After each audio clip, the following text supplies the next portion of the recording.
Sur les rives de la Vézère, la politique n'est décidément pas un long fleuve tranquille. À Saint-Viance, le 28 juin, il y aura 3 listes en concurrence. Et qui plus est, les 1485 électeurs auront le choix entre 3 têtes de liste inédites.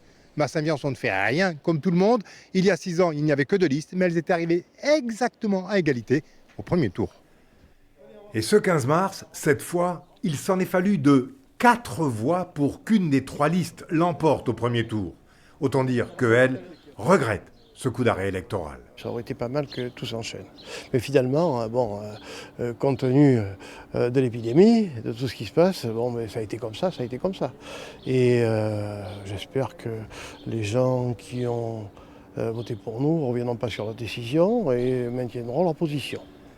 Par la force des choses, les candidats de cette autre liste sont aujourd'hui masqués. Mais il y a 4 mois, personne ne les avait vus venir. Et si leurs 2 autres rivaux sont identifiés droite et gauche, eux se positionnent 100% apolitiques. Nous sommes les petits nouveaux et il reste à peu près 40% d'électeurs qui ne se sont pas manifestés. Donc je trouve que le résultat est bien. On va leur expliquer l'intérêt effectivement de notre programme et l'intérêt de venir nous soutenir. Au premier tour, Saint-Viance Avenir a séduit près de 19% des votants. De quoi se maintenir ou imaginer une alliance. Mais la fusion recherchée avec Saint-Viance Citoyen n'a pas marché.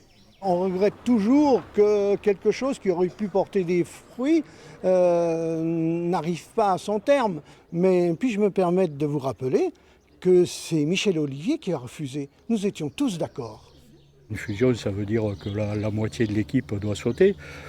On a toujours présenté nos projets depuis juin l'année dernière déjà. On a fait pas mal d'études et tout. Et c'est vrai qu'on voyait mal l'équipe exploser comme ça de but en blanc.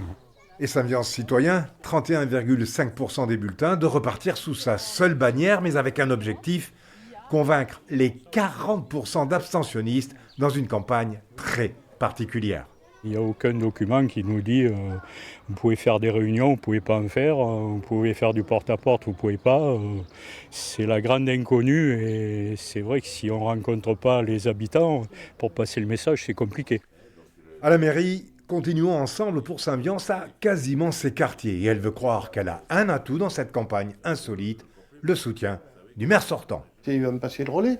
Si tout se passe bien, je prendrai le bâton du relais. Mais il faut que tout se passe bien et j'espère que tout se passera comme je le souhaite.